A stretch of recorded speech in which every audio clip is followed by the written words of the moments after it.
हमारे जो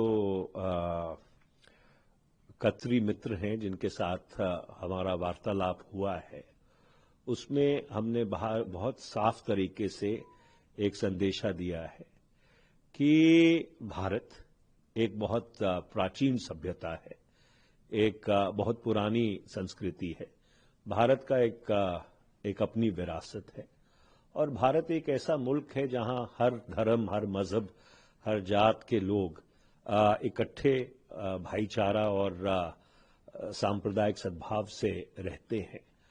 पर अगर हमारे ऊपर, खासकर हमारे पश्चिमी पड़ोसी की ओर से आतंकवादी हमले किए जाएंगे और आतंकवाद को प्रोत्साहित किया जाएगा, तो फिर भारत की तरफ से उसका जो बनता जवाब है वो मिलेगा।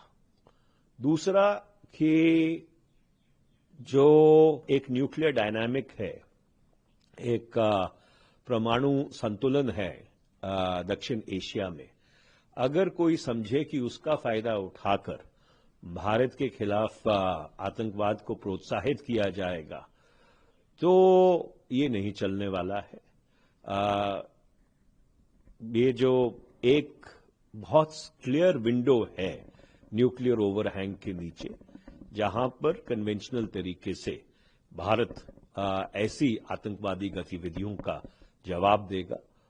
और तीसरा जो बहुत महत्वपूर्ण है कि जो लोग आतंकवाद को प्रोत्साहित करते हैं, जो इन आतंकवादियों को पनाह देते हैं, उनको प्रशिक्षण देते हैं, उनको हथियार देते हैं और उनको सरहद पार भेजते हैं, उनमें और आतंकवादियों में भारत फर्क नहीं करेगा। तो बुनियादी बात यह है कि आतंकवाद और बातचीत इकट्ठी नहीं चल सकती, खून और पानी इकट्ठा नहीं बहेगा। और सबसे जो महत्वपूर्ण बात है कि भारत अपने नागरिकों की हिफाजत करने के लिए, अपनी एकता, अखंडता और प्रभुसत्ता की हिफाजत करने के लिए जो भी उचित कदम है, एक जिम्मेवार मुल्क होने के नाते वो कदम जरूर उठाएगा। कतार की जो ट्रिप हुई वो एमईए की बहुत मेहनत और उन्होंने जो पहले हम आने के पहले जो मेहनत की है, उसके कारण बहुत अच्छी मीटिंग्स रही और कतार ने एक क्लियर मैसेज दे दिया कि पूरी ताकत से वो आतंकवाद के खिलाफ भारत के साथ, ये आतंकवाद के खिलाफ की जो लड़ाई है वो पूरी ताकत से हमारे साथ लड़ेंगे। जी, अभी जैसे कल हमने देखा कि अलग अलग शूरा काउंसिल की बैठक हुई, आज आप मंत्री से मिल रही हैं और भी कई मीटिंग्स इसमें और भी लाइंड अप हैं।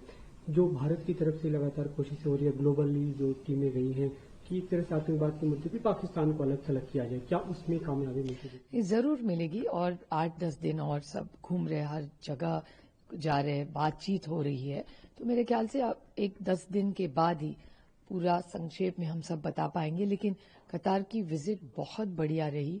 मिनिस्ट्री ऑफ एक्सटर्नल अफेयर्स ने बहुत अच्छी तरह जो मीटिंग्स करवाई है, जो बातचीत जिस तरह से आगे बढ़ रही है, वो बहुत आशादायी है। कतर के साथ भारत के रिलेशन भी बायलैटरल लंबे समय से चल रहे हैं, लेकिन अभी जो हाल के दिनों में हमने देखा रिलीजन के बेस पे जो आतंकवाद की बातें सामने आई, उसके बाद एक नए तरह के मैसेज की जरूरत है। क्या वो कन्वे हो रहा है? नहीं, मेरे ख्याल से दोनों देशों की जो विश्वास की दोस्ती रही है वो बहुत लंबी रही है।